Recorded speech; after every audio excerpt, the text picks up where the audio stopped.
An ordinary hospital in West London. In an ordinary hospital room, something very out of the ordinary is happening. Step by step, it's being transformed into a psychedelic lounge. Over the last 12 months, patients with severe drug-resistant depression have been brought into this room and given a strong and illegal hallucinogenic, psilocybin, the active ingredient in magic mushrooms. In charge of this radical new drug trial is scientist Robin Carhart-Harris. So the room has been transformed from a bog-standard hospital room into something a bit more cosy. Why do you do this? We're trying to provide a setting that is supportive, that's warm, that's nurturing, where the patient can feel safe and supported and free and able to open up, really. This is one of a number of recent trials reviving some of the most controversial psychiatric research of the 1950s and 60s. After receiving a small dose of LSD, they're confused and undisciplined. Around 40,000 patients worldwide were treated with psychedelics for everything from alcoholism to schizophrenia. That all stopped when governments around the world began to ban recreational drugs. Half a century later, and doctors are tentatively picking up this research, with around a dozen trials now worldwide beginning to explore medical uses of psychedelics. Andrew Thayer was one of 20 patients on the trial. He's struggled with depression for 2 decades. It's hard to describe it, the hopelessness that you feel when you're depressed. I got to a point last November where I'd pretty much given up. You know, I thought, I just can't do this anymore. He found out about the trial online and applied.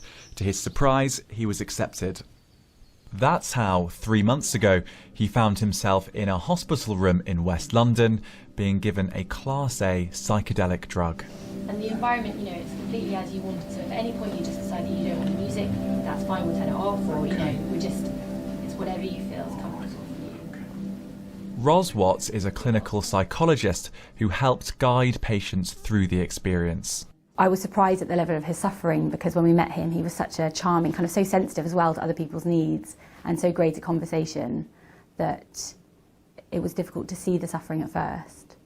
But we did see it in the dosing days that we realised how much he'd been struggling against. And how are you feeling? It's been half an hour. Okay, yeah, it's something's happening. Yeah? Yeah, it started out not nice. It felt as though something was in my chest. It started off fairly pleasantly, but it soon got pretty dark. I think I described it as a black tide coming in. Oh, God. Often with psychedelics, emotions and difficult experiences that have been repressed because they're so uncomfortable and painful come to the surface.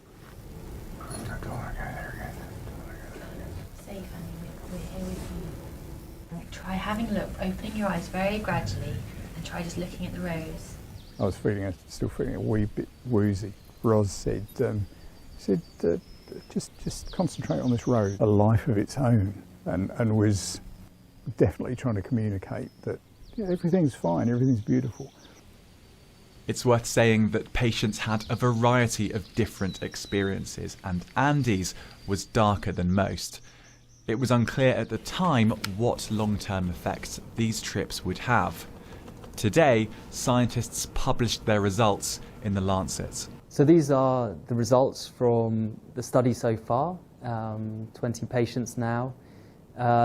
This is a measure of the severity of patients' depression. You can see 1 week post-treatment, you can see that virtually every patient shows some decrease in their depressive symptoms. But the results do look much more mixed once you get past 1 week. When you go back to 3 months, there are sort of patients that are kind of not doing quite so well. That's right, and so we are seeing signs of relapse in some of the patients. That's quite common in depression, particularly treatment-resistant depression. It tells us really that this isn't a magic cure. Even so, if we were to take average scores, even up to 3 months and 6 months post-treatment, there's really quite a highly significant decrease in depressive symptoms at those time points. The researchers believe that psilocybin increases the connectivity of parts of the brain. It's speculated that in depression, the brain gets stuck into repetitive negative patterns of thinking. So if we can introduce a kind of flexibility into the mind and into the brain, then perhaps that could help us shift an individual out of that rut that they've become stuck in.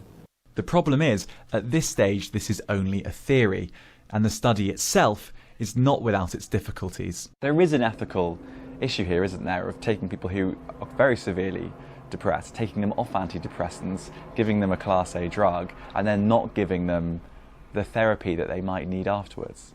If they decide to come off their medication, then that's something that we do with close monitoring. We stay in contact with their mental health practitioner or GP.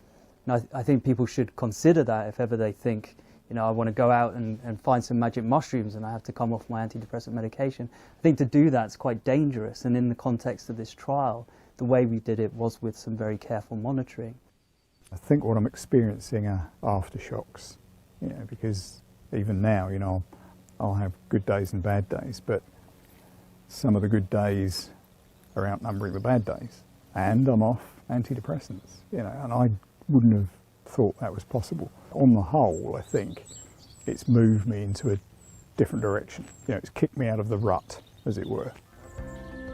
Andy believes psilocybin has benefited him, but the trial by clinical standards is tiny, and the researchers admit that much more evidence is needed before they can be sure of what the effects of the drug are. Another larger trial is planned, but this kind of research takes time. It's unlikely then that your local GP will be able to prescribe psilocybin anytime soon.